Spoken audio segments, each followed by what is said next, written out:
Hello everyone, एक बार फिर से हमारे यूट्यूब चैनल इसके संकल्प में आप लोगों का बहुत बहुत स्वागत है। जैसे कि आप लोगों को पता है, अभी तक हमारे इकोनॉमिक्स के 8 लेक्चर हो चुके हैं और आपने आई होप वो देख लिए होंगे। उसमें हमने जो है अपने 8 लेक्चर में 5 ईयर पॉलिसी कवर कर रहे थे। लास्ट के 2-3 लेक्चर जो है हमारे 5 ईयर पॉलिसी से रिलेटेड है, इकोनॉमिक प्लानिंग से रिलेटेड है कि जो जब हमारा देश आज़ाद हुआ था उसके बाद हमारे देश किस तरीके से चला था, किस तरीके से ऑपरेट हुआ था, तो वो कौन सी योजनाएं थी जिसके तहत हमारा देश चला था, वो मैंने आपको पिछले लेक्चर में बताई है और उससे पिछले लेक्चर में यही बताया। अभी भी वही टॉपिक चल रहा है। आज लास्ट डे है उस लेक्चर का। हमारी अभी तक 8 5 ईयर पॉलिसी हो चुकी है। कुछ बच्चों के मेरे पास टेक्स्ट मैसेज आए कि सर 8 ईयर पॉलिसी जो है, लास्ट वाली जो पॉलिसी, एक बार उसको रिमाइंड ज़रूर करा दीजिएगा। तो मैं ज़रूर कराऊँगा उसको रिमाइंड, लेकिन आप प्लीज़ फॉलो करते रहना, चीज़ों को देखते रहना और बार बार उसको जो है अगर समझ में नहीं आए तो एक आध बार रिपीट ज़रूर देख लिया करें वीडियो, जिससे कि आप लोगों को अच्छे से समझ में आ जाए। पॉइंट्स को क्लियर रखना जितने भी हैं। कोई पॉइंट्स अगर नहीं क्लियर आता तो आप कमेंट सेक्शन में लिख सकते हैं, मैं उसको ज़रूर वहाँ पे आके समझाऊंगा आपको, ठीक है। बाकी आप लोग चैनल को सब्सक्राइब जरूर करते रहना और आपका प्यार मिल रहा है, ये बहुत अच्छी बात है। आप सब्सक्राइब कर रहे हैं, लाइक कर रहे हैं, बहुत अच्छा लग रहा है कि आप जो है काम कर रहे हैं। हमारे सब्सक्राइब भी बढ़ रहे हैं लगातार, अब मेहनत रंग लेकर आ रही है। थैंक यू सो मच उसके लिए, तहे दिल से आपका। और हम आगे भी इस तरह की मेहनत आपके साथ करते रहेंगे। लगातार जो है हम अपना डाइवर्सिटी जो है इसमें लाते रहेंगे। बहुत ज़्यादा सिलेबस इसमें हम लेकर आएंगे, चाहे वो मैथ हो, रीजनिंग हो, वटेवर कोई सा भी सब्जेक्ट हो, उत्तराखंड हो, करंट से रिलेटेड मुद्दे हो, सब लेकर आने वाले हैं। बहुत जल्द स्टार्ट कर दिया है लगभग इस पैटर्न पे भी काम, तो आप घबराने की ज़रूरत नहीं है। आप सब्सक्राइब कर रहे हो, बहुत अच्छा लग रहा है, इतने हमारे सब्सक्राइब हो रहे हैं लगातार। थैंक यू सो मच उसके लिए। अब हम जो है अपनी पॉलिसी पढ़ना स्टार्ट करते हैं। तो मैं आपको बता देना चाहता हूँ, जैसे कि हमने 8 पॉलिसी पढ़ी है, उसको दोबारा पढ़ाना है तो उसको अभी कैंसिल कर देते हैं। हमारी इस तरीके से 7 पॉलिसी हो चुकी हैं। 7 पॉलिसी का मतलब 7 पंचवर्षीय योजना हो चुकी हैं। तो 7 पंचवर्षीय योजना जो हमारी हुई हैं वो आपको मैं बता देता हूँ। वो आपकी 1951 से लेकर 1990 के बीच तक हो चुकी हैं। कितनी पॉलिसी? 7 5 year policy.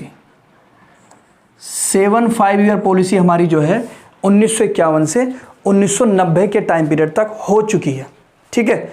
अब 90 के बाद जो शुरू होगी हमारी आपकी 8 9 10 11 12, ठीक है, ये होंगी उसके बाद। तो कुछ बच्चों ने कहा है कि सर एक बार 8 ईयर पॉलिसी और समझा देना, तो मैंने उसी को सोचते हुए जो है मैं एक बार फिर आपको चीज़ें बता देता हूँ कि 1 2 3 4 5 6 8 हो चुकी हैं। 90 के टाइम तक आपकी 7 हो चुकी थी। 90 के टाइम तक आपकी 7 हो चुकी थी। इसका मतलब ये है 1951 से 55 5 साल की पॉलिसी बनी, फिर 5 साल की बनी, फिर 5 साल की बनी। बीच में थोड़ी बहुत दिक्कत है, वो सब मैं वीडियो में बता चुका हूँ कि 1-2 साल 2-3 साल कुछ और तरह की योजनाएं चली, वो आपको वीडियो के माध्यम से पिछली पता चल जाएगा। लेकिन टोटल जो है संख्या में 7 पॉलिसी बन चुकी थी। 7 5 ईयर पॉलिसी बन चुकी थी। 90 के बाद जो है 90 में लास्ट हो चुकी थी 7 5 ईयर पॉलिसी। मतलब कि ऐसा मान लो आपकी जो 1985 से 1919 तक जो पॉलिसी थी वो आपकी 7वीं थी। वो कौन सी थी? आपकी 7वीं 5 ईयर पॉलिसी। समझ रहे हो आप? तो वो आपकी 90 तक खत्म हो चुकी थी। 90 में कौन सी बनती है आपकी? 90 में बनती है आपकी 8 ईयर पॉलिसी। लेकिन वो किसी कारण 8 ईयर पॉलिसी नहीं बन पाई। वो क्यों नहीं बन पाई? वो उसके कारण रहे हैं। 8 ईयर पॉलिसी जो है आपको मैंने पिछले लेक्चर में पढ़ाई है, इसलिए शायद वो पूछा होगा आपका। 90 से बननी चाहिए थी, 92 95 बननी चाहिए थी, लेकिन हमारी जो अगली 8 ईयर पॉलिसी बनी है वो 92 से बनी है।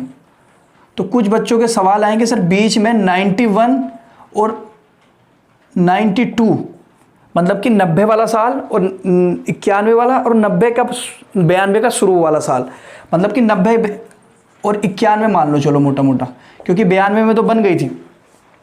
तो 90 और 91 का साल कहाँ चला गया?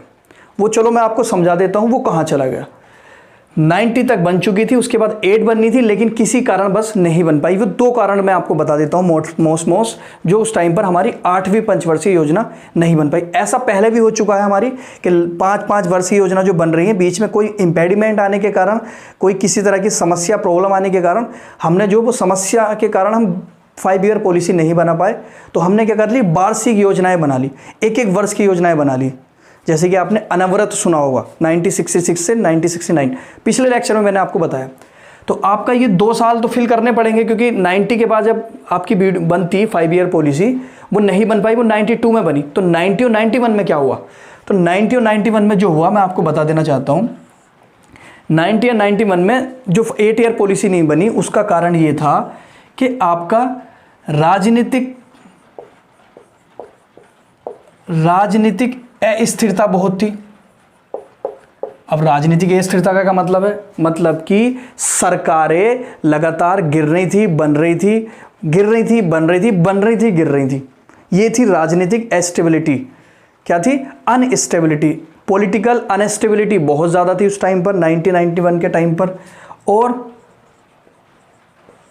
आर्थिक ढांचा भी जो हमारा अभी तक चला हुआ आ रहा था 1951 से, आर्थिक ढांचा भी क्या होने लगा था? वो वीक होने लगा था, कमजोर होने लगा था, चरमराने लगा था। तो 90 उससे पहले भी हो चुका था, लेकिन 1991 में आके पॉलिटिकल अनस्टेबिलिटी बहुत ज़्यादा बढ़ चुकी थी और इकोनॉमिकल इंफ्रास्ट्रक्चर जो हमारा वो ढह चुका था या ढह रहा था, गिर रहा था लगातार। तो उस टाइम पर पॉलिसी बनाने पर ध्यान न दिया गया। क्यों? क्योंकि राजनीतिक स्थिरता का कारण तो ये है कि आपका जनता दल की सरकार बनी थी, एक पार्टी थी उस टाइम पर, ऐसा मानो जनता दल की सरकार बनी थी। तो जनता दल की सरकार बनी 90 में, तभी गिर गई। तो पॉलिसी कौन बनाता? जब सरकारी केंद्र सरकार गिर गई तो पॉलिसी कौन बनाएगा? फिर आपकी कांग्रेस में चंद्रशेखर जो थे, आपके कांग्रेस में चंद्रशेखर, उनकी कांग्रेस में चंद्रशेखर प्रधानमंत्री बने थे 1991 में, उनकी बनी और उनकी गिर गई। बहुत सीमित काल के लिए सरकार बनी और फिर गिर गई। तो 90 में सरकार बनी, गिर गई, 91 में बनी, गिर गई। तो वो 5 ईयर पॉलिसी का प्लान कैसे करते? नहीं कर पाए। तो 90 और 91 का जो टाइम पीरियड था, उस टाइम पर हमने जो काम चलाया वो वार्षिक योजना करके चलाया। वार्षिक योजना का मतलब ईयर वाइज प्लानिंग। 5 साल की नहीं बनाकर हमने ईयर वाइज की प्लानिंग बना ली। मतलब 1990 में जो है एक बनाई और 1991 में दूसरी बना ली। तो 2 वार्षिक योजनाएं हो गई हमारी। कितनी हो गई? 2 वार्षिक योजनाएं। तो इस तरीके से हमारा ये वाला काल जो रहा 2 वार्षिक योजना का काल रहा। 2 वार्षिक योजना 1990 टू 91, एक 1990 एक 91। तो 2 वार्षिक योजना में वही जो उस टाइम पे तो आपके पता है पॉलिटिकल अनस्टेबिलिटी बहुत ज़्यादा थी एंड इकोनॉमिकल ढांचा भी बहुत ज़्यादा खराब हो चुका था। तो जैसे चल रहा था बस 1 साल का ऐसी घोषित करके ऐसे ही बना लिया कुछ भी। बस आपको ध्यान रखना 1991 और 90 के टाइम पर आपका क्या हुआ, बस एक वार्षिक योजनाएं चलाई थी 2 साल के लिए। उसमें इस टाइम पर सरकार का या केंद्र सरकार का देश पर ध्यान थोड़ा कम था, अपनी सरकार ही नहीं चल पा रही थी तो देश पर ध्यान कैसे होगा। तो जब ये जनता दल की सरकार गिरी, कांग्रेस की चंद्रशेखर की जो है पीएम बने थे उनकी सरकार गिर गई, तो फिर थोड़ी अनस्टेबिलिटी आ गई और इकोनॉमिकल ढांचे को लेकर भी एक दबाव आ गया सरकार के ऊपर कि इसको भी ठीक करना है, इसको भी ठीक करना है। तो बहुत दिक्कत आ रही थी बहुत ज़्यादा। तो हमने इसको ठीक करने के लिए एक काम किया, इसको ठीक करने के लिए एक काम किया।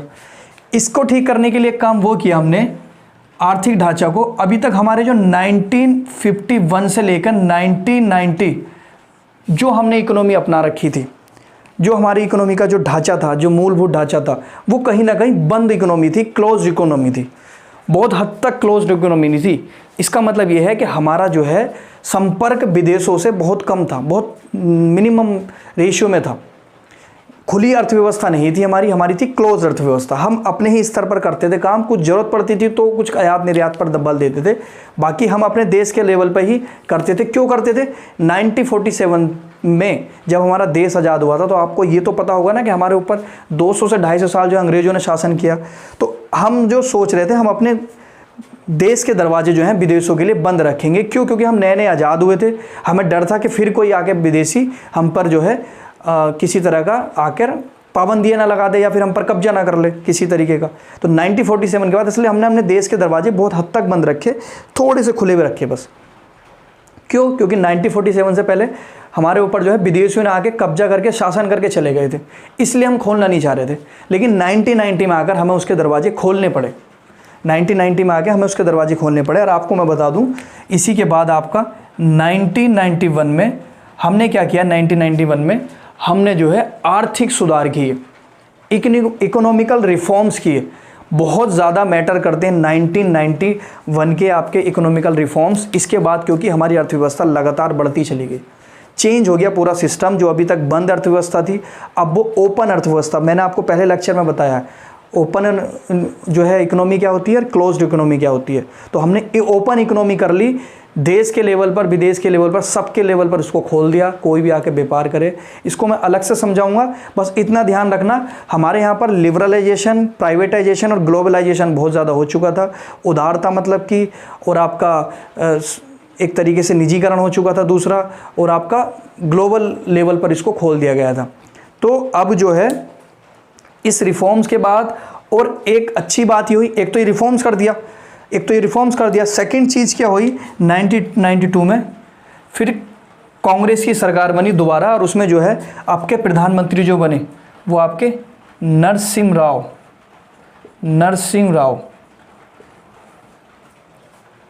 राव प्रधानमंत्री बने। एक बार और रिपीट कर रहा हूँ, 1990 में आके इकोनॉमिकल अनस्टेबिलिटी और पॉलिटिकल अनस्टेबिलिटी और आपका इकोनॉमिकल इंफ्रास्ट्रक्चर जो है चरमरा चुका था।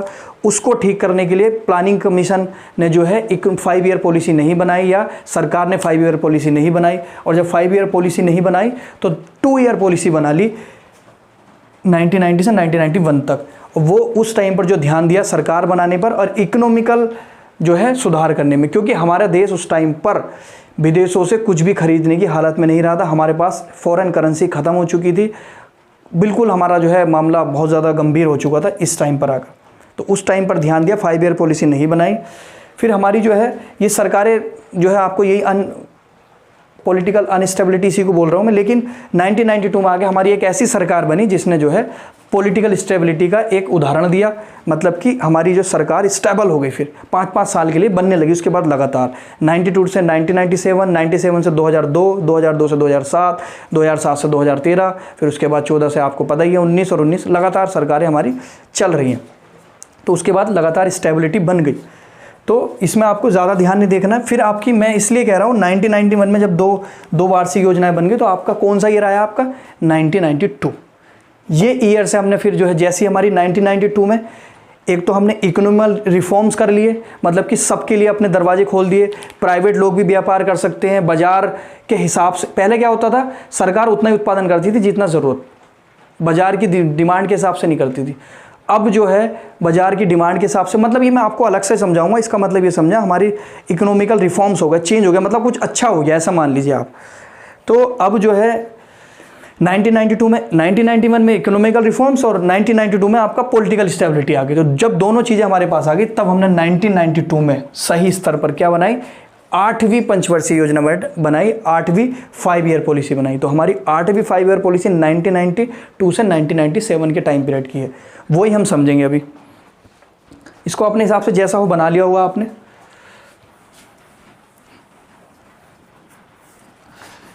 (1992) से आपका 1997 तक 5 ईयर पॉलिसी कौन सी थी? 8th 5 ईयर से लिए आपसे क्वेश्चन बन सकता है, कौन सी 5 ईयर पॉलिसी कौन से सन में थी?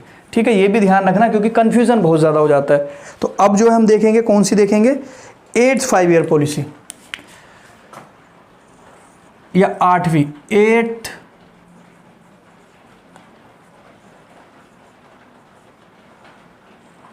पंचवर्षीय योजना 1992 से 1997 5 ईयर पॉलिसी। अब जैसे मैंने आपको बताया था, हर योजना का, हर 5 ईयर पॉलिसी का एक मोटिव होता है, क्योंकि बनाई क्यों जाती है योजना? उसके तहत काम करने के लिए। तो हमने 1992 में कुछ उद्देश्य रखे, वो उद्देश्य आपको जरूर याद रखने हैं। उद्देश्य में एक हमने जो रखा सबसे मेन, वो हमने रखा मानव संसाधन का विकास करना है। मतलब कि जो हमारे पास इतनी बड़ी मात्रा में जनसंख्या है, उस मानव का क्या करना है? विकास करना है। मानव संसाधन का विकास, उसको क्या करना है? कहीं ना कहीं कौशल देना है। जो मानव इतनी बड़ी मात्रा में भारत में है, उसको संसाधन में बदलना है। क्योंकि अभी कोई जो है अनपढ़ है, तो वो किस तरह का संसाधन, वो तो बेकार ही है फिर। तो उसको कौशल देकर किसी भी तरीके का उसको रिसोर्सेस में, संसाधन में कन्वर्ट करना है। तो मानव संसाधन का विकास। और आपको मैं बता दूं, इसमें जो प्रयोग किया गया था, वो जॉन, पहले भी बताया मैंने आपका, जॉन डब्ल्यू मूलर मॉडल का प्रयोग किया गया। बस सीधा आपसे पूछा जाएगा एग्जाम में कि 8वीं पंचवर्षीय योजना में किसका मॉडल प्रयोग किया गया, तो जॉन डब्ल्यू मूलर मॉडल का प्रयोग किया गया। दो चीज़ें इसमें इंपॉर्टेंट हो गई आपकी। तीसरी चीज़ आपकी जो निकल कर आती है इसमें, उदारीकरण के बाद, उदारीकरण का मतलब, उदारीकरण के बाद, उदारीकरण का मतलब जो आपने इकोनॉमिकल रिफॉर्म्स किए थे 1991 में, उसके बाद यह प्रथम पंचवर्षीय योजना थी, प्रथम पंचवर्षीय योजना थी। ध्यान रखना, आपसे क्वेश्चन पूछा जाएगा इकोनॉमिकल रिफॉर्म्स के बाद प्रथम पंचवर्षीय योजना कौन सी थी, 6th, 7th, 8th, 9th। तो आपको क्या बताना है, 8th मतलब कि जो 1991 के बाद जो पहली, मतलब कि इकोनॉमिकल रिफॉर्म्स को मतलब उदारीकरण के बाद, या LPG लिबरलाइजेशन, प्राइवेटाइजेशन, ग्लोबलाइजेशन, उसके बाद ये प्रथम पंचवर्षीय योजना बनी थी। ये ध्यान रखना आप इस बात को। इसी टाइम पीरियड पर, इसी टाइम पीरियड पर आपकी प्रधानमंत्री रोजगार योजना बनाई गई थी। मैंने आपको पहले भी बताया था, ये आपकी अगस्त 1993 में बनाई गई थी, अगस्त 1993 में। उसके बाद जो है इसी टाइम पर आपका रोजगार बीमा योजना, रोजगार बीमा योजना, यह आपकी थी अक्टूबर। और आपको पता अक्टूबर किस लिए फेमस है आपका, किसके लिए फेमस है अक्टूबर, गांधी जी के लिए। तो 2 अक्टूबर आपका ये बनाई गई थी, 2 अक्टूबर 1993 को। अगस्त में बनाई पहले। अब ये अगस्त किसके लिए फेमस है, तो आप लोगों को बताने की ज़रूरत ही नहीं है, 15 अगस्त के लिए फेमस है। 15 अगस्त को देश आज़ाद हुआ, 2 अक्टूबर को गांधी जी का जन्म हुआ था। तो आपको PM रोजगार योजना 15 अगस्त 1993, ये किसके तहत थी, 8वीं पंचवर्षीय रोजगार बीमा योजना 2 अक्टूबर 1993 पंचवर्षीय। इसी के साथ आपका महिला समृद्धि योजना, महिला समृद्धि योजना, वुमेन ग्रोथ प्लानिंग, ठीक है। तो ये आपको कुछ महत्वपूर्ण चीज़ें याद रखनी है। उदारीकरण के बाद या फिर इकोनॉमिकल रिफॉर्म्स के बाद प्रथम पंचवर्षीय योजना कौन सी थी, किस मॉडल पर काम करती थी, मोटिव क्या था, और कौन कौन सी उस टाइम पर स्कीम स्टार्ट हुई थी। ये आपको ध्यान रखनी है बहुत इजी वे में। इसको जल्दी बनाओ अपने हिसाब से।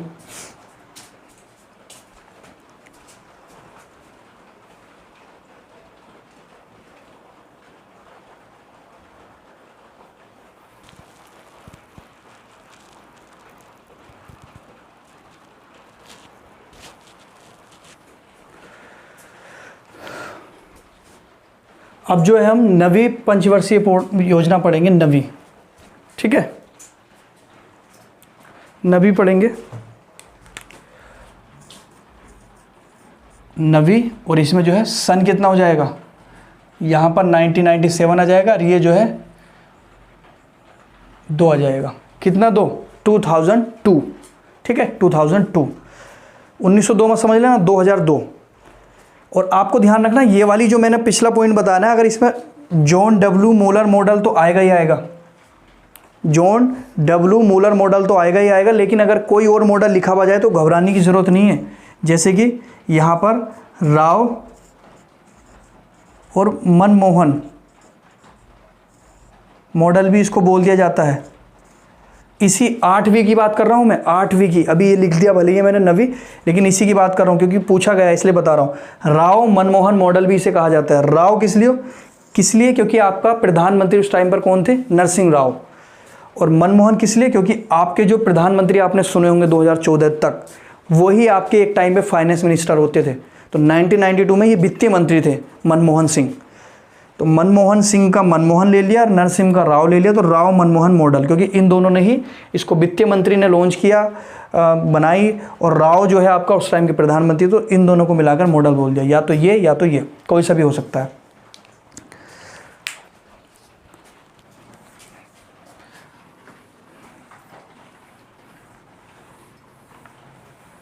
अब जो है हम नवी पंचवर्षीय योजना पढ़ेंगे। नवी पंचवर्षीय योजना और भी ज़्यादा इम्पोर्टेंट है, और भी ज़्यादा अच्छी है। हर किसी योजना का एक उद्देश्य होता है, बनाई जाती है किस लिए, बेफालतू नहीं बनाई जाती, कोई ना कोई एक उद्देश्य होता है उस योजना का कि क्या करना है हमें इस योजना के तहत। तो इसका भी एक उद्देश्य होगा, इसका भी एक मोटिव होगा। क्या होगा वो? तो वो उद्देश्य क्या था आपका? न्यायपूर्ण वितरण। इसका एक उद्देश्य था न्यायपूर्ण वितरण। समझ गए होंगे न्यायपूर्ण वितरण का मतलब? सभी को समान रूप से न्याय मिलना चाहिए, मतलब कि हर चीज़ में कोई भी चीज़ है तो उसका न्यायपूर्ण, किसी के साथ कहीं भी अन्याय नहीं होना चाहिए, हर चीज़ का न्यायपूर्ण वितरण होना चाहिए, ये ध्यान रखना। आपका दूसरा,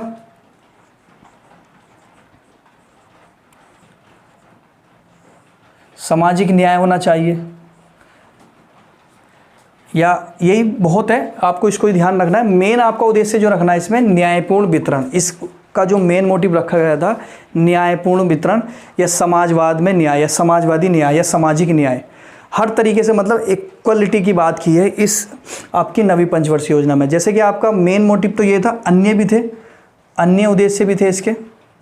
तो अन्य उद्देश्य में तो वही आपका सेम घुमा फिरा के वही आता है, रोजगार के अवसर, रोजगार के अवसर बढ़ाने हैं, ध्यान रखना, रोजगार के अवसर बढ़ाने हैं, जनसंख्या नियंत्रण करनी है, जो जनसंख्या बढ़ रही थी, जनसंख्या विस्फोट जो हो रहा था उसको नियंत्रण करना है, जनसंख्या नियंत्रण करनी है, और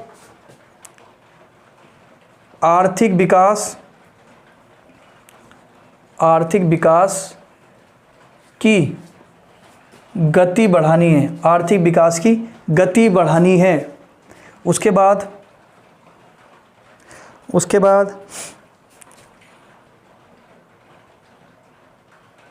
गरीबी को समाप्त करने के लिए, गरीबी को समाप्त करने के लिए, इसको यहाँ पर ऊपर ले आता हूँ मैं, गरीबी को समाप्त करने के लिए कृषि एवं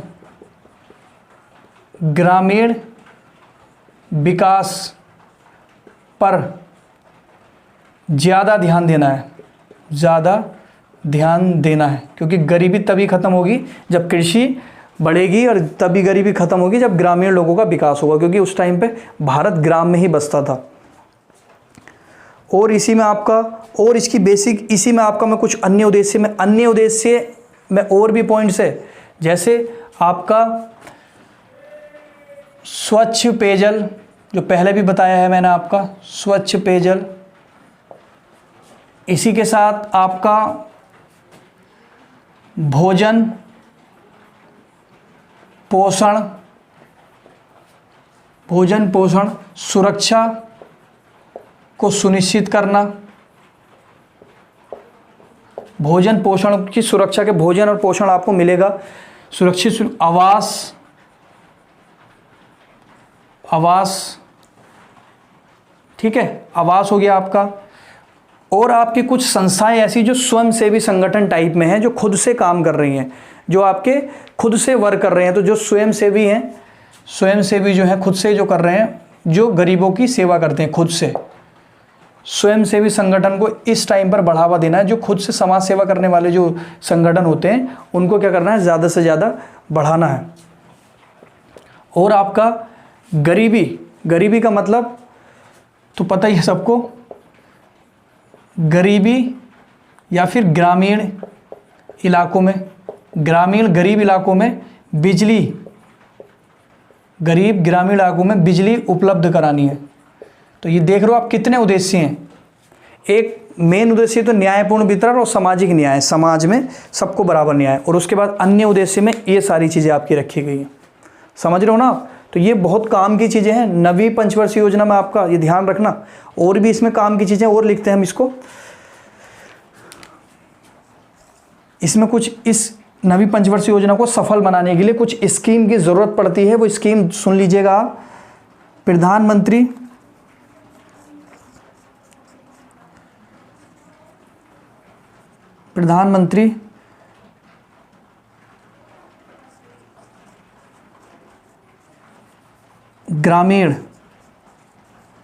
ग्रामीण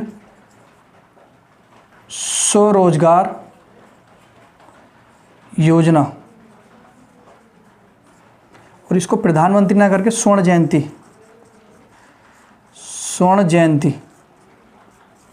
दूसरा फिर आपका स्वर्ण जयंती शहरी विकास योजना।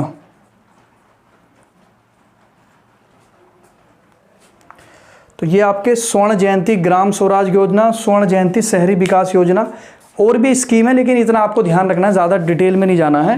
तो ये आपकी नवी पंचवर्षीय योजना की कुछ महत्वपूर्ण चीज़ें हैं जो आपको पता होनी चाहिए, बहुत ज़्यादा महत्वपूर्ण है जो आपको पता होनी चाहिए। इसको जल्दी से बनाओ 1 मिनट के अंदर, फिर अगला हम देखते हैं।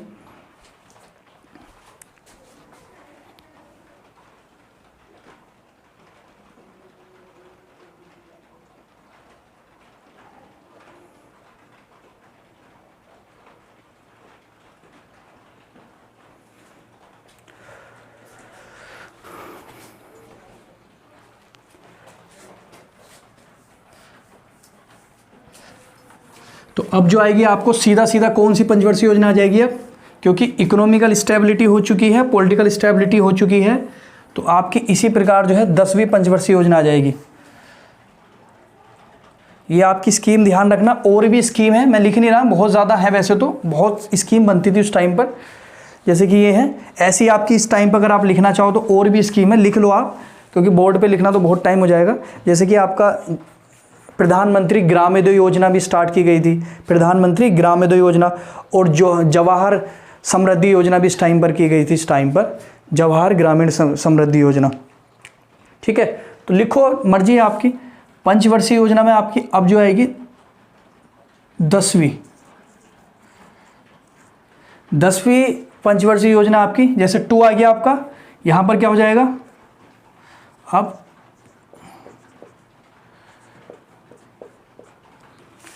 2002 से 2007। तो आपका इसमें जो है महत्वपूर्ण है, ये सबसे ज़्यादा महत्वपूर्ण इसमें मान सकते हो आप।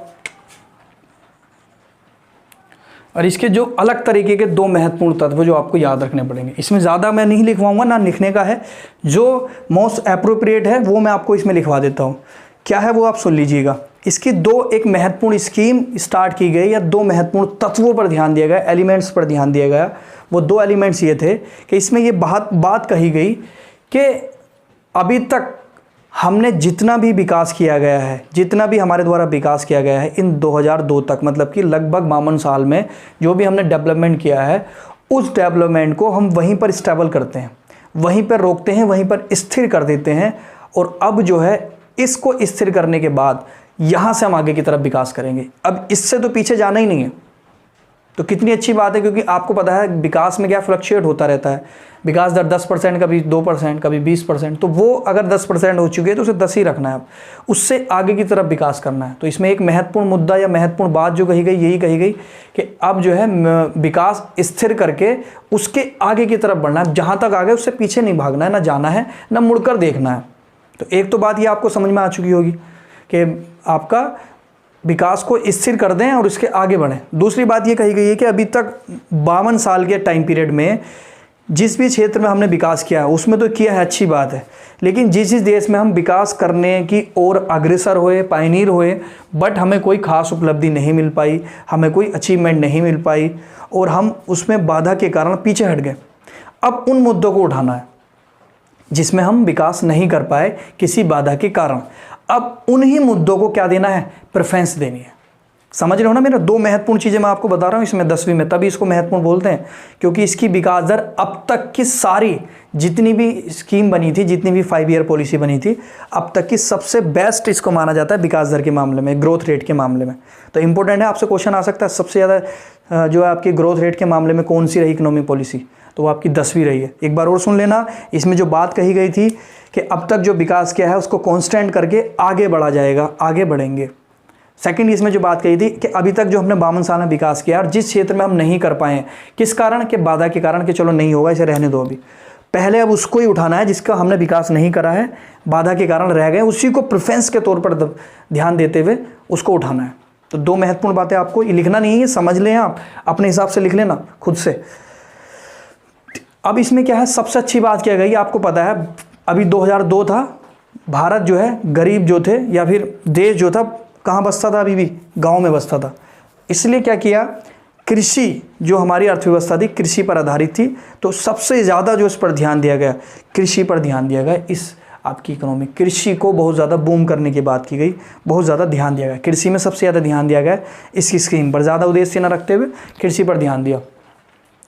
सेकंड चीज़, इसमें जो है ऊर्जा पर बहुत ज़्यादा ध्यान दिया। ऊर्जा पर ध्यान देने का मतलब ऊर्जा पर बहुत सारा पैसा खर्च किया।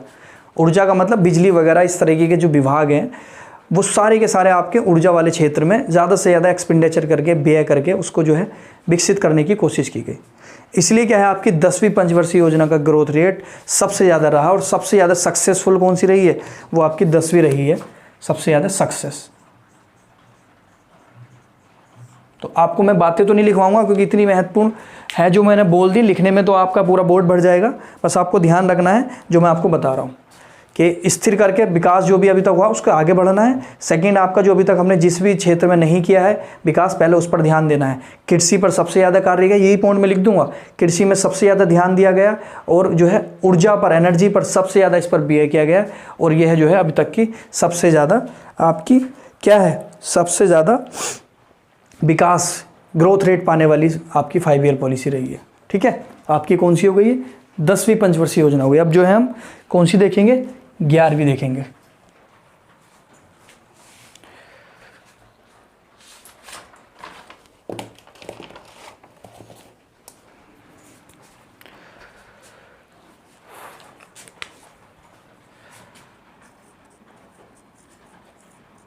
ग्यारहवीं पंचवर्षीय योजना, तो 11वीं पंचवर्षीय, हर किसी पंचवर्षीय योजना का 5 ईयर पॉलिसी का एक मोटिव होता है, उद्देश्य होता है, इसका भी होगा, सिंपल सी बात है। तो उद्देश्य लिखते हैं, देश की आर्थिक, देश की आर्थिक, देश के आर्थिक विकास में गति लानी है। देश के आर्थिक विकास में गति लानी है। जो चल रही है विकास वो तो ठीक है, लेकिन उसमें क्या लेकर आनी है, स्पीड लेकर आनी है। अगर आप 100 किलोमीटर प्रति घंटे के हिसाब से भाग रहे हो तो 200 किलोमीटर के प्रति घंटे के हिसाब से इकोनॉमी को भगाना है। तो ये एक छोटा सा मोटिव है, लेकिन बहुत बड़ी बात है इसमें। और इसमें जो है ध्येय विकास की बात की, और आपका इसमें जो है समावेशी विकास की बात की। दिख रहा है ना उधर, देश के आर्थिक विकास में गति लाने की बात की, ध्येय विकास की बात की, और समावेशी विकास की। मतलब समझ लेते हैं, ध्येय का मतलब ध्यान देकर, बिल्कुल ध्येय का मतलब ध्यान देने वाला एक तरीके से, तो ध्यान देकर विकास किया जाएगा बिल्कुल। अब ऐसा नहीं कि अटपटे तरीके से। समावेशी विकास का मतलब इंक्लूसिव डेवलपमेंट। इंक्लूसिव का मतलब सबको इंक्लूड करो, सब चीज़ों को इंक्लूड करने के बाद तब विकास करो। पर्टिकुलर नहीं कि आप कृषि का कर रहे हो तो बस कृषि पे, फिर उद्योग पे ध्यान नहीं है, उद्योग पे ध्यान है तो कृषि पे नहीं है, कृषि पे है तो सेवाओं पर नहीं है। नहीं, इंक्लूसिव करना है, समावेशी विकास करना, सबको इकट्ठा करके तब विकास करना है। अब जैसे कि इसमें उद्देश्य है तो आपको लोग पता होगा कि अन्य उद्देश्य जरूर रहे हैं हर किसी उसमें, क्योंकि रहता ही है, मेन कुछ और है लेकिन साइड में ये भी है, एक तरीके से ऐसी फीलिंग है। तो आपका अन्य उद्देश्य में वही कि आपका लिंग अनुपात, लिंग अनुपात को क्या करना है, बढ़ाना है। बढ़ाने का मतलब ये है कि जैसे अगर 1000 पुरुष हैं तो उस पर अगर 600-700 महिलाएं हैं तो 300 पुरुष ज़्यादा हो गए, तो वो किससे शादी करेंगे भाई। तो दिक्कत ये है कि हमारे समाज की एक बड़ी गलत चीज़ है कि पुत्री को या फिर बच्ची को, जो शिशु है, लड़की को गलत समझ के उसको मार दिया जाता है, जो कि बहुत ज़्यादा गलत है। उससे क्या है, समाज में एक असमानता आ जाती है बहुत बड़ी मात्रा में, उसको पता नहीं चलता, वो बाद में डिजास्टर बन के निकलती है। तो इसलिए जो है लिंगानुपात को समान रखना बहुत ज़रूरी था। मतलब कि महिला का जो लिंगानुपात गिर रहा था लगातार, उसको क्या करना था, बढ़ाना था। साथ में आपका शिशु मृत्यु दर, बच्चे की जो मृत्यु हो जाती थी पैदा होते ही, जैसे 1000 पर 1000 बच्चे हुए, समझ लेना इसको, शिशु मृत्यु दर को क्या करना है, घटाना है, इसको बढ़ाने की बात मत कर देना, नहीं तो कोई मारेगा। शिशु मृत्यु दर अगर 1000 बच्चे हो रहे हैं तो उसमें मैंने मान लिया 200 मर रहे हैं, तो बहुत बड़ा डाटा है कि 1000 बच्चे पैदा होते हैं तो 200 मर जाते हैं, तो 200 मरना बहुत गलत है। इसको 200 से लाके किस पे लाना है, 28 पर लेकर आना है, इसको 28 पर लेकर आना। तो शिशु मृत्यु दर को क्या करना है, घटाना है। मातृत्व मृत्यु दर, इसको भी घटाना है। मतलब कि जो प्रसव के दौरान महिला जो गर्भवती होती हैं, उनका जब वो शिशु को जन्म देती हैं तो उस टाइम पर कई स्थिति ऐसी होती हैं कि महिलाओं की स्थिति भी उस टाइम पे गड़बड़ होती है, तो जिस कारण महिला का क्या हो जाता है, आप समझ गए होंगे। तो उस स्थिति में क्या है, जब महिला की मृत्यु हो जाती है तो उससे बचने के लिए जो केस अगर आपके 50 हैं 100 हैं तो उनमें से वो घटा के कितना कर देना है, 1 कर देना है 1000 पर, कि अगर 1000 महिला है शिशु को जन्म दे रही है तो उनमें से एक आध, अगर कोई दिक्कत नहीं है, एक आध अगर हो जाता है, बाकी ये नहीं कि 20-25-100 जो है इसी केस में जो है निपट जाती हैं, तो वो नहीं होना चाहिए। तो आपका लिंगानुपात बढ़ाना है, शिशु मृत्यु दर, मातृ मृत्यु दर, विकास की गति को बढ़ाना है, ये सारी बातें तो इसके अंदर हैं, ये आप लोगों को पता होगा। तो ये कुछ पॉइंट्स आपको ध्यान रखने हैं। और 11वीं पंचवर्षीय योजना में इसको बनाओ, चलो इतना ही बहुत है। कुछ स्कीम है वो देख लेंगे अभी, चलो।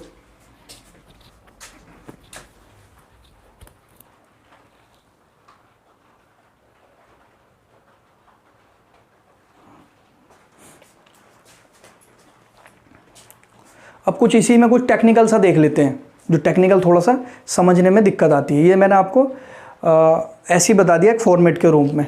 जैसे टेक्निकल क्या देखेंगे 11वीं पंचवर्षीय योजना में, ये थ्योरेटिकल है, ये टेक्निकल है। जीडीपी आप लोगों को मैंने पिछले लेक्चर में बताई है, जीडीपी मैंने आपको पिछले लेक्चर में बताई है जीडीपी क्या है, ठीक है। तो जीडीपी एक होती है जीडीपी बढ़ना, एक होती है जीडीपी ग्रोथ रेट होता है। तो जीडीपी ग्रोथ रेट जो है हमारे इस वाले टाइम में एक लक्ष्य रखा गया कि अगर हमारी जीडीपी ग्रोथ रेट 8% है तो इसको बढ़ा के हमें कितनी करनी है, 10%। जीडीपी नहीं बढ़ानी है, हमें जीडीपी ग्रोथ रेट बढ़ानी है, जो 8% है उसको बढ़ा के कितनी करनी है, 10% करनी है ग्रोथ रेट। ये टेक्निकल है इसलिए इसको अलग मैं बता रहा हूँ। और टेक्निकल है कृषि, कृषि को हमारा जो है 4% का लक्ष्य किया गया है कि हमें जो है अपनी कृषि में, एग्रीकल्चर में 4% का लक्ष्य निर्धारित किया, मतलब उससे कम होती थी तो इसको 4% जो है इसका लक्ष्य निर्धारित किया गया, 4% इसका लक्ष्य निर्धारित किया। और भी जो एपीएल है, अच्छा बीपीएल कार्ड धारक जो बिलो पॉवर्टी लाइन है, मतलब कि गरीबी रेखा से जो नीचे है, उनके यहाँ किसी कारण से या किसी भी स्थिति में अगर बिजली नहीं जा पा रही है, तो उनको क्या करनी है, बिजली मुहैया करानी है। उनको क्या करनी है, बिजली मुहैया करानी है। बीपीएल मतलब गरीब लोगों के, ग्रामीण क्षेत्रों में जो गरीब लोग हैं उनको क्या करनी है, आपको बिजली उपलब्ध करानी है। ये आपको पॉइंट ज़रूर ध्यान रखना पड़ेगा भाई। इतने पॉइंट काफ़ी है, इसमें एक आध पॉइंट अगर आप और लिखोगे तो इसमें जो है आपका साक्षरता दर लिटरेसी रेट को जो है 85% पर लेकर आना है। बस इतना रख लो, बाकी इसमें और कुछ नहीं है। काम की बात जो है वो मैंने बता दिया आपको। देश का आर्थिक विकास में गति लेकर आनी है, ध्येय विकास करना है, इंक्लूसिव विकास करना है, अन्य उद्देश्य में लिंगानुपात बढ़ाना है, शिशु मृत्यु दर को कम करना है, मातृत्व मृत्यु दर को भी कम करना है। ठीक है, कैसे, 1000 अगर आपके शिशु होते हैं तो उसमें 28 पर उसको लेकर आना है कि 28, मतलब ये बात बोलते भी अच्छा नहीं लग रहा मुझे कि ज़्यादा मर रहे थे तो कम उनको किया जाए एक तरीके से। मातृ मृत्यु दर जो है आपका अगर 1000 है तो उसमें से अगर ज़्यादा महिला मृत्यु हो रही है उनकी, तो उसको क्या है, कम लेकर आना है, 1 पर लेकर आना 1000 पे। जीडीपी ग्रोथ रेट जो है आपका 8 से 10% करना, ये टारगेट था। कृषि जो है 4% का लक्ष्य रखा गया। बीपीएल गरीब जो है, बिजली नहीं मिलती है ग्रामीण क्षेत्रों में, उनको बिजली मुहैया करानी है। और साक्षरता दर जो है, लिटरेसी रेट को जो है 85% तक लेकर आना है। ये आपकी कौन सी हो चुकी है, ये आपकी 11वीं हो चुकी है। अब आपको जो पढ़नी है 12वीं पंचवर्षीय योजना पढ़नी है।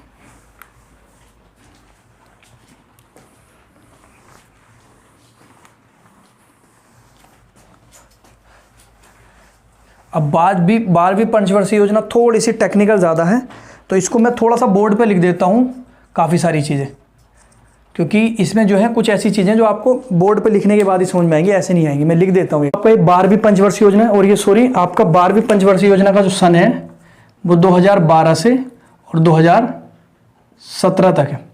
इससे पहले जो आपकी 11वीं थी, वो 11वीं जो थी 2007 से 2012 थी, और 10वीं जो थी आपकी वह 2002 से आपका 2007 तक थी। तो इस चीज़ों को ध्यान रखना, अगर थोड़ा बहुत कन्फ्यूजन हो गया हो, मैं लिखना अगर भूल गया हूँ डेट्स, ध्यान रखना। फिर से आपकी 12वीं अगर ये 17 से 12 है, तो 12 से और आपकी 7 तक जो थी, पिछला 12 से 7 वो आपकी कौन सी थी, 11वीं थी, और 7 से 2 जो थी आपकी वो 10वीं थी। उससे इसमें जो है आपको मैं बता रहा हूं 12वीं पंचवर्षीय योजना में तीव्र धारणीय मतलब तीव्र तरीके से धारणीय रूप से विकास करना है। और अभी तक हमने जो रखा था अधिक समावेशी विकास रखा था, अब रखा है ना अधिक समावेशी, ज्यादा से ज्यादा इंक्लूसिव विकास करना है, सामाजिक क्षेत्र में भी करना है। और इसका सबसे अच्छा रूप क्या है, जब अब इस टाइम पे आ गए हम 2012 में आ गए, हमारी इकोनॉमी इतनी ज्यादा हो चुकी थी, हमारे पास इतना पैसा आ चुका था कि हमने अपनी योजना भी उसी पैसों के हिसाब से बनाई। तो हमारा योजना का जो आकार था वो 97 लाख करोड़ रुपया था। मतलब कि हमें आपके इस बार अपने देश में इस योजना के तहत 97 लाख करोड़ रुपया खर्च करना है। वो कैसे लाख करोड़ रुपया, इस क्षेत्र में भी कृषि का विकास करने के लिए पैसे चाहिए, बिजली का विकास के लिए पैसे चाहिए, तो जिस भी क्षेत्र में काम करना है उसके लिए पैसे चाहिए। तो आपका 97 लाख करोड़ का हमारा योजना का आकार था। इसी के साथ पहले यहां चलते हैं, फिर उधर, फिर इस तरीके से घूम के आएंगे। आर्थिक समृद्धि जीडीपी हमें 8% लेकर आनी है। कृषि में भी आपको 4% करना है ग्रोथ रेट समृद्धि। औद्योगिक क्षेत्र में भी आपको जो है जीडीपी आपका 6 से 7% ग्रोथ रेट करनी है। सेवा क्षेत्र में भी आपको 90% आपका इसका जो मतलब है जीडीपी का हमें 8% जो है आर्थिक समृद्धि के लिए खर्च करना है, और जीडीपी का हमें जो है कृषि क्षेत्र में 4%, औद्योगिक क्षेत्र का 6-7%, सेवा का 9% और विनिर्माण में 10%। जीडीपी का मतलब कि हमारी जीडीपी जो है उस जीडीपी के हिसाब से हमने अपनी जीडीपी, जैसे हमारी 1000 रुपये है या 100 रुपये जीडीपी मान लो, तो हमें जो है आर्थिक विकास के लिए या आर्थिक समृद्धि के लिए हमें कितना 8%, 100 रुपये में से 8% कितने हो गए, 8 रुपये। और इसी तरीके से आपका कृषि में अगर जीडीपी का खर्च करना है कितना 4%, तो कृषि में 4 रुपये खर्च हो गए, तो 12 टोटल खर्च हो गए। इसी तरीके से औद्योगिक क्षेत्र में जीडीपी का कितना आपका 6 से 7%, तो इतना लगा लो आप 18 या 19 रुपये हो गए। इस तरीके से हमारा जो है ज़्यादा से ज़्यादा इन क्षेत्रों में खर्च करना था। ये बात यहाँ पर लिख दी थी कि जीडीपी का इतना परसेंट, इतना परसेंट, इतना परसेंट, ये हमने बात लिख दी। शिक्षा के क्षेत्र में आपका जो है, जो आपकी महिलाएं, छोटी बच्ची थी, छात्राएं, बॉयज नहीं गर्ल्स छात्राएं, SC ST और आपकी माइनॉरिटी जो उनको शिक्षा नहीं मिल पा रही है, उनको शिक्षा में जो उनके साथ असमानता है, चाहे वो SC ST की हो, चाहे वो माइनॉरिटी हो, अल्पसंख्यक हो, चाहे वो छात्राएं हो, उनके साथ जो असमानताएं हो रही हैं शिक्षा में, एजुकेशन में, वो असमानताओं को क्या करना है, खत्म करना है। इसका उद्देश्य था किसका, 12वीं पंचवर्षीय योजना का। निर्धनता एवं रोजगार वाले क्षेत्र में इसकी सबसे अच्छी खास बात क्या थी इस योजना की, कि सब अलग अलग पर्टिकुलर सबका एक अलग क्षेत्र बना दिया था कि इसमें ये काम करेंगे, इसमें ये काम करेंगे। इसलिए मैं आपको ये अलग दिखा रहा हूँ, इसमें अलग काम, शिक्षा के क्षेत्र में अलग काम, निर्धनता रोजगार वाले क्षेत्र में अलग काम, स्वास्थ्य के क्षेत्र में अलग काम, ग्रामीण से रिलेटेड अलग काम, सबको अलग तरीके से बांट लिया था जिससे आसानी हो। निर्धनता एवं रोजगार में गरीबी के अनुपात को 10% से नीचे लेकर आना है, और जो गरीबी का अनुपात बढ़ा हुआ है उसको कम करना है, गरीबी कम करनी है। मतलब रोजगार के अपने 5 करोड़ नए अवसर निकाले, मतलब 5 करोड़ और नई नौकरी एक तरीके से। स्वास्थ्य के क्षेत्र में हमने शिशु मृत्यु दर जो अभी 28 था और उसको कम कर लेना है। शिशु मृत्यु दर को 11वीं पंचवर्षीय योजना में ये 28 था, इसको 25 कर लेना है। लिंगानुपात मतलब कि अगर पुरुष 1000 हैं तो महिलाएं हमें 956 तक कर लेनी है। महिलाएं 1000 पे 956 कर लेंगी, मतलब कि लिंगानुपात बढ़ाना है। कुपोषण को हमें आधा लेकर आना है। कुपोषण अगर अभी पूरे देश में फैला है पूरे लेवल पर, तो उसके आधे स्तर पर लेकर आना है उसको।